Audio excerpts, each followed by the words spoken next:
Good morning, and welcome to the Unitarian Universalist Congregation of Princeton, where in our open and welcoming community, we live our message of hope, love, justice, and joy. We extend a special welcome to our visitors. We're so happy that you've joined us this morning. And if you haven't already stopped by the newcomer table, please do so after the service so that we can add you to our e-lists and let you know about the many different events that we have coming up here at UU Princeton. The next big one is next week. It is finally time for our taco party. We'll also have worship, of course, too, an all ages worship service at our normal time. It'll be a wonderful service, but we'll have a taco party after it, and we'll have trunk or treat in the parking lot. So you're invited to come dressed up, people of all ages, bring some sweets for the kids in the parking lot, and stay after for a nice, delicious meal at our annual Halloween celebration. We're also continuing a new project that was started by Ingrid Reed last year. We'll be collecting holiday greeting and note cards for the Trenton area soup kitchen starting now. There are collection boxes in Robinson Lounge under the coat racks.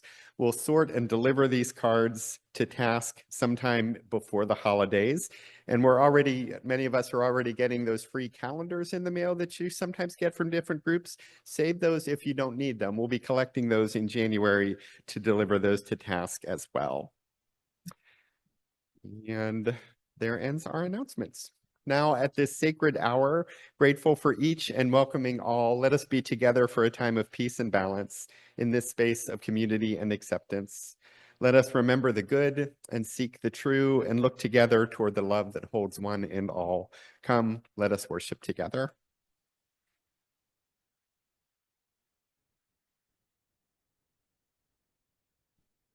There are those who give with joy, and that joy is their reward.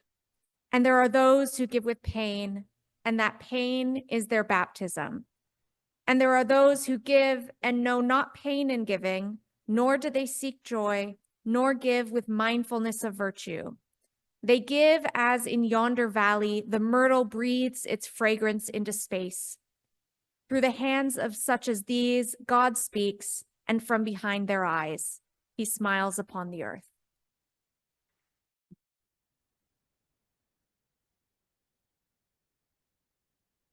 Our prayer this morning is a variation of a prayer written by Padraig Otuma. I invite you to join together in the spirit of prayer. We begin our day alone, honoring this life with all its potentials and possibilities. We begin our day with trust, knowing that we are created for loving encounter. We begin our day with hope, knowing the day can hold love, kindness, forgiveness, and justice. We recall our day yesterday. May we learn, may we love, may we live on. We make room for the unexpected. May we find wisdom and life in the unexpected. Help us to embrace possibility, respond graciously to disappointment, and hold tenderly those we encounter. May we be fully present to this day. We pray for all whose day will be difficult. May we support, may we listen, may we change. We resolve to live life in its fullness. We will welcome the people who will be a part of this day. We will greet the holy in ordinary and hidden moments. We will live the life we are living. For this day, may we find the wisdom we need. May we hear the needs of those we meet. And may we love the life that we are given. And here in the silence, we offer these, the prayers and meditations of our hearts.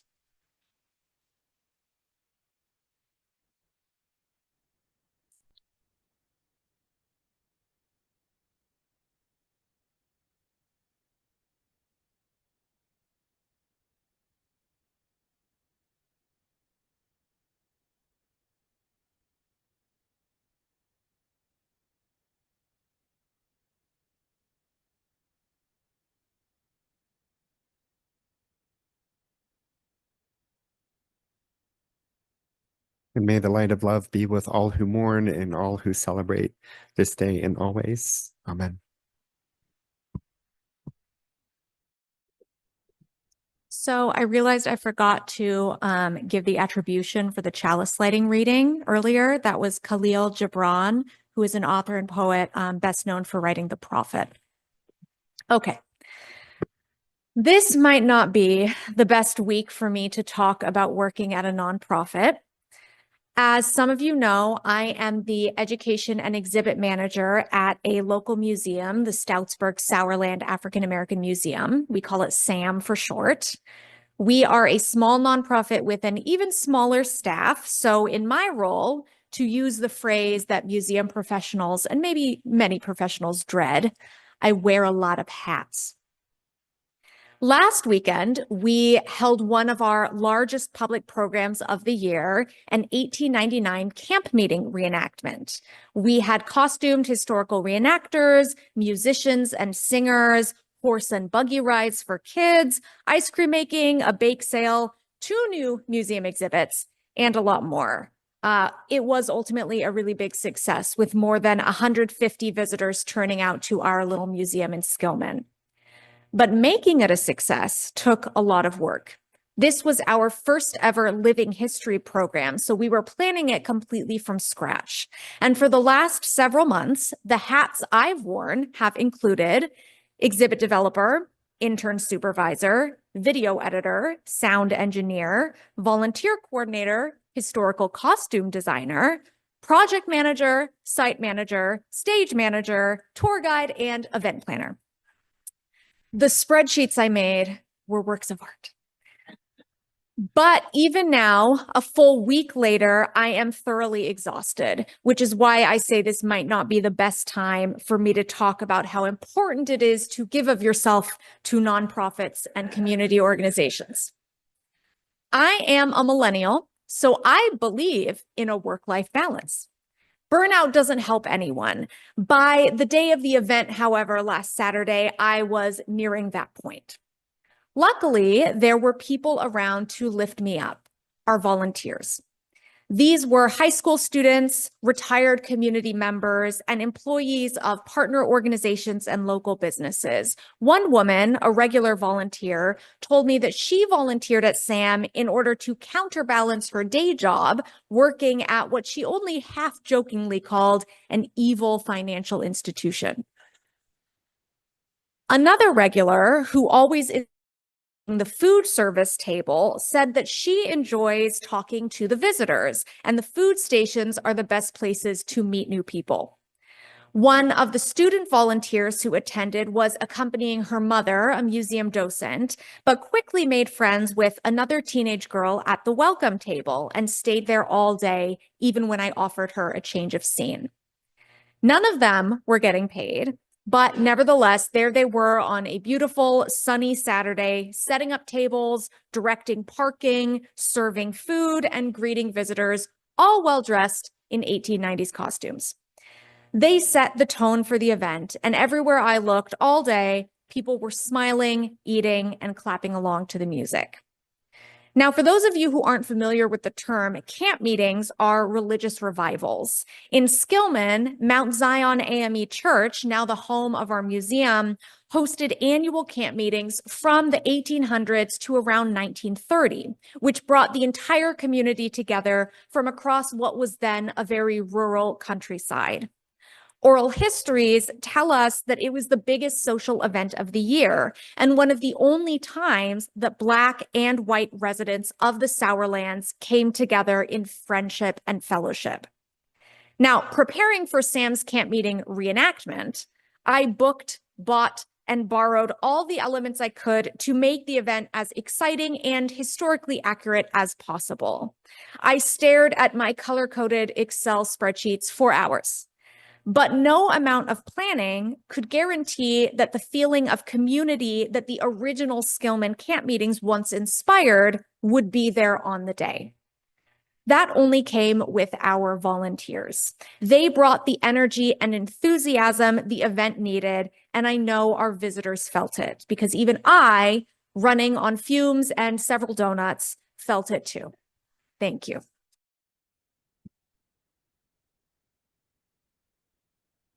Once, as part of a job interview, I found myself standing in a line of 7 strangers, holding hands with people on either side of me as we worked to pass an extra large hula hoop from one end of the line to the other. We had been instructed to hold hands the entire time, and that the goal of the exercise was to work together to spirit the hoop along the journey of our bodies until there were no more bodies. Those assessing us were evaluating our teamwork, I suppose, probably judging how creative and collaborative we could be, getting a sense of whether we were can-do people or cannot-do people, or perhaps they were just bored, having a little fun with us. I should say that this sort of thing is really not my cup of tea. It isn't now, and it wasn't back in college when this interview happened. We were students vying for a few coveted spots on the summer orientation team, positions that paid very little but allowed you to live on campus with free room and board over the summer as you helped shepherd group after group of incoming freshmen through an overnight orientation to their new school. The work was intense and nonstop for 2 days, twice a week for 8 weeks. We were up early and stayed up late, helping the incoming class as peers, not only with the administrative stuff, but with the social and cultural stuff too. We helped calm and normalize and put in perspective their anxieties, concerns, which usually paled in comparison to the anxieties and concerns of the parents, who often were there for parts of the orientation. Much of what we did when the parents were there was to try and ease their concerns while their kids glared, mortified at them for having expressed those concerns aloud. I had wondered why this program was run by professors in the counseling department until I saw how intense the family dynamics were at the first session. Things could get kind of spicy over those days. I wanted the position enough to play along with a hula hoop game, although when I walked in the room and saw that toy leaning against the wall, I knew that nothing good would come out of it. We succeeded in our task, however, and would find out soon that we were all already hired. We had passed individual interviews earlier in the process. The team had been formed, and we were it. And that game was our first project in what would be a summer and then another summer for some of us of teamwork and group effort. And we did rely on each other all the time. We were outnumbered by the incoming students by a lot, even more when you count their parents. There were so many questions and so many things to cover and to make sure happened. The overnight was a big deal for some of them as well, and a few would always take it as an opportunity to get a jump on testing boundaries. We teamed up for overnight shifts, guarding the only unalarmed front door, and then those counselors slept in a bit the next morning while others covered for them. There was a lot to do in a short amount of time, and so we counselors each had to jump in whenever help was needed and just do whatever was next. We had to find groups of students to lead, but frequently blurred those groups if one was moving faster than the other. We learned to move together through the sessions, never doing only for ourselves what we could also do for each other. We were quickly a team, for if we were not, everything would fall apart, and the incoming students would feel the brunt of that.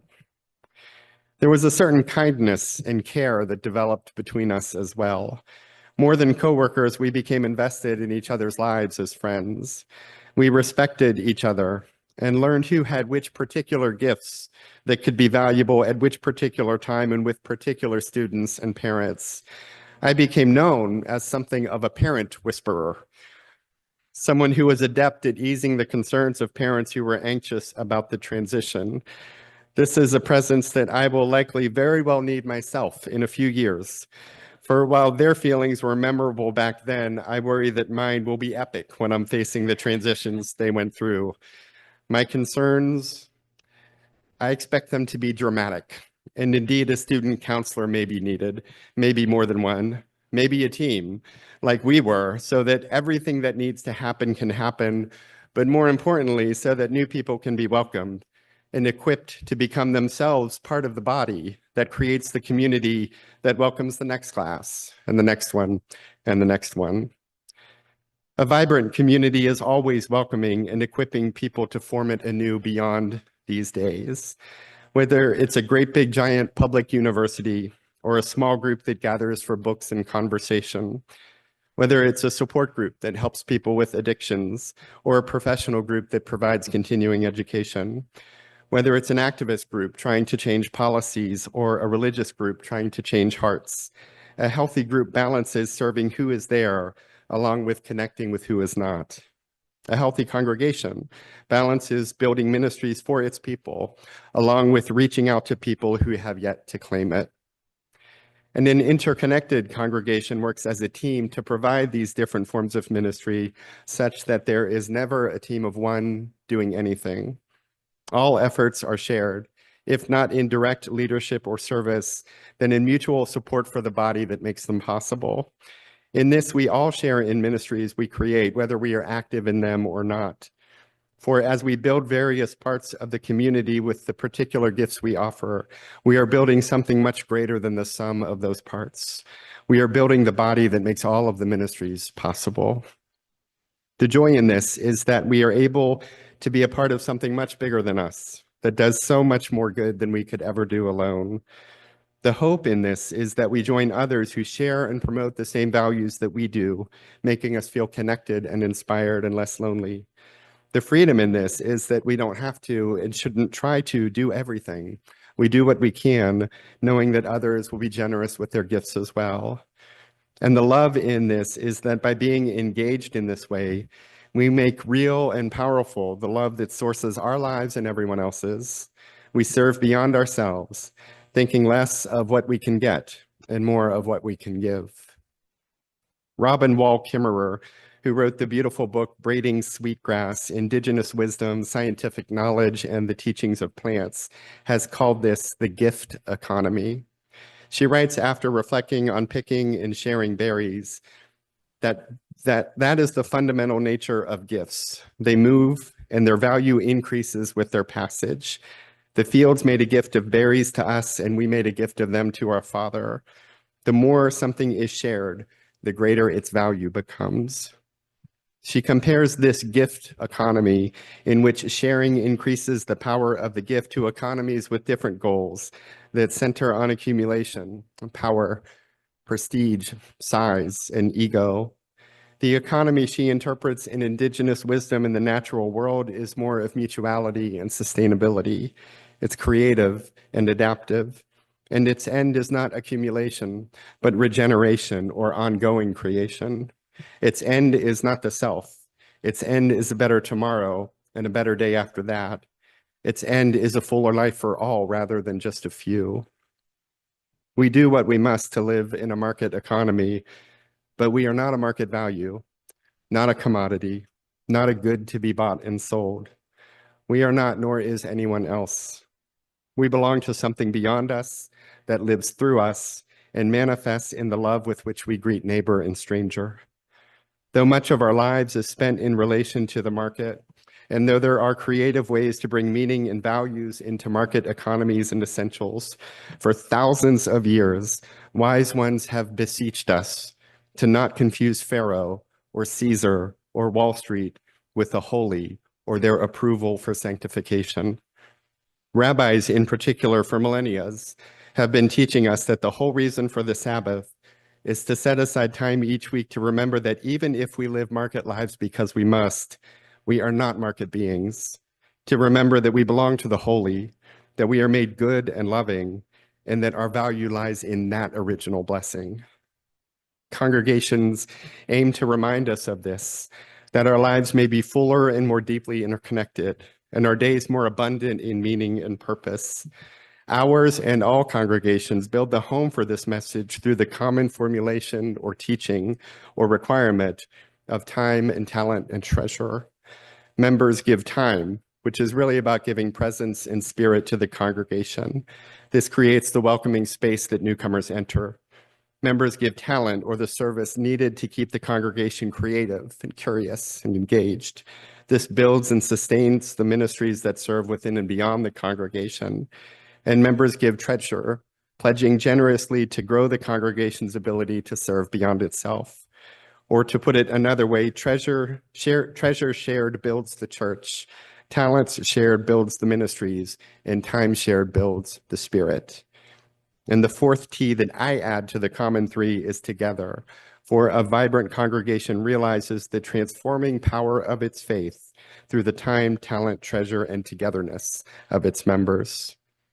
Like our Women's Alliance, who gathers each month for a meal and a program and raises money for nonprofits and hosts receptions for grieving loved ones of people who've passed away. Like our pastoral associates who reach out in love to those same people. Like our social justice ministries who work within and beyond our walls to build a more just and equitable world. Like our music ministry that offers for some the only moments of live in the moment artistic beauty that we'll experience all week. Like our children's and youth ministry volunteers who reinforce with different voices the values we teach our young at home, showing them that hope, love, justice, and joy are widely shared. Like our garden and building and finance and stewardship and board and so many other volunteer leaders who each give generously to assure that our foundation is strong and healthy and that our ministries are active and creative. And in all of this, we gather to serve beyond ourselves and our own lives. We build something that blesses beyond our reach and sometimes even our imagination. We do what Ingrid Reed did, whose amazing life we celebrated here in Channing Hall yesterday. For more than 60 years, she served our congregation with time, treasure, talent, and togetherness. She and her late husband, Marv, both helping to build the space in which we bless and are blessed now. This space is alive with her spirit, forever imbued with her gifts, which will forever bless all who enter this space. This sacred house is full of those imbued spirits, those whose lives were lived in such generous ways as to ensure that their commitments are cared for long after their days are over. Those who are not with us anymore, they still teach our young. They still sing in the choir. They still shake our hands every Sunday morning, and they still bring a dish to the next potluck. They still serve one another in the world through a love passed down from them to us in this sacred and holy space, and they make our lives fuller and more abundant in meaning, connection, and service. The writer Wendell Berry wrote that, "By love this world was made, by love it is known and kept, by love we choose each other and for ourselves this place." He writes of the love that has led this congregation of yesterday and today to find one another, and the love that can lead us into tomorrow, one in which we can serve those who will be blessed by our presence and message, those whose lives await the fullness of our faith and friendship, lives who await the freedom of this liberal faith to know the holy in ways that speak to them, and to know the strength of joining together in that freedom and diversity to serve the world with hope, love, justice, and joy. We are here today because of the gifts of those of yesterday, and our gifts too will flow on to those to come, and we'll build and offer them together in each and every season of life, knowing that like the berries in a field, our shared gifts multiply, and they give and give and give in greater and greater abundance. May our time, talents, treasure, and togetherness like those before us always have that faithful vision. And may we stride into a world in need of our message, centered in love, abundant in gratitude, and always reaching for another hand to hold. And to share some more about our support for our congregation, I'm pleased to welcome Elizabeth Silverman, who along with Cindy Funkalia are our stewardship co-chairs. So Bill and Isabella have talked about time and talent, and I'm the treasure part of today's. So one time, many years ago, Cindy Funkley and I were chatting with another mother of a child in the coming of age class. She explained to us that because she would not sing a solo in public, she could not become a member of UU Princeton. Needless to say, Cindy and I were initially stymied by this. Then Cindy, who's quicker than I am, figured it out. One needed to sign the membership book in order to become a member. This woman had misread SIGN for SING. Although solo singing in public is not and has never been a requirement for UU Princeton membership, committing to support the congregation financially is.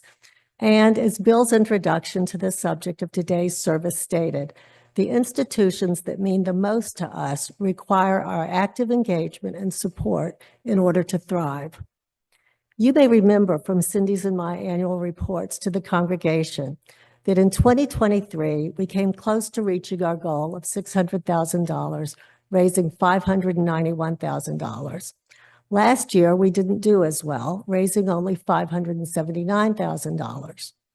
Our 2023 theme was participation, and Pledge Sunday featured a somewhat raucous team trivia competition and an original song performed by John and Joellen Burton. We followed this up in 2024 by recruiting 31 representatives of UU Princeton's boards and committees to stand up during the worship service on Pledge Sunday and give a brief description of their work, all to support our theme of "For such a time as this." We wanted to show that when action is necessary, UU Princeton acts. Unfortunately, the action necessary for garnering annual pledges sufficient for carrying out the congregation's mission does not come about without an extraordinary amount of work, both before and after Pledge Sunday. On Pledge Sunday in 2023, the 60th anniversary of Martin Luther King's I Have a Dream speech, Cindy and I told of dreams of our own. They included reaching our goal, having all the pledges submitted within 2 weeks, needing to issue only a few reminder calls or emails, and not having to make a second appeal. Above all, we dreamed that our team's time and energies, and the time and energies of Bill, Jennifer, and the UU Princeton staff could soon turn to the work of building the beloved community, not raising money. Although we didn't announce them during Pledge Sunday last year, we once again had the same dreams. Cindy, who could not be here today, and I committed to leading the annual stewardship drive for 2 years, and those 2 years have now come to an end. As we reflect on the future, we find ourselves wondering if it is time to consider a different approach. Rather than feeling the pressure of coming up with another creative theme or organizing yet another Pledge Sunday, we're thinking about how we can foster a deeper, ongoing conversation around stewardship, one that goes beyond a single event and a series of reminder calls and emails. Perhaps it is time to reimagine stewardship as a year-round practice where financial support flows naturally from our shared commitment to UU Princeton's mission. Our new dream is a model where, when the financial needs of the upcoming year are shared, our congregates enthusiastically respond, knowing that their contribution directly sustains the work that we value so much. No flashy theme, no second appeal, just a collective understanding that our strength as a community lies in each of us doing our part to the best of our ability. This vision of stewardship aligns with what it means to truly belong to a beloved community. Can you help us achieve it? Thank you, Elizabeth and Cindy, for all you do for our congregation. And at the end of our hour, we extinguish our chalice, knowing that its light carries us until we gather again.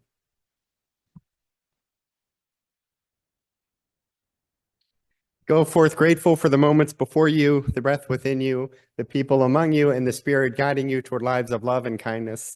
And go forth knowing that you are held always and always with everyone else by that great love of no beginning and never ending. Go in peace, and amen.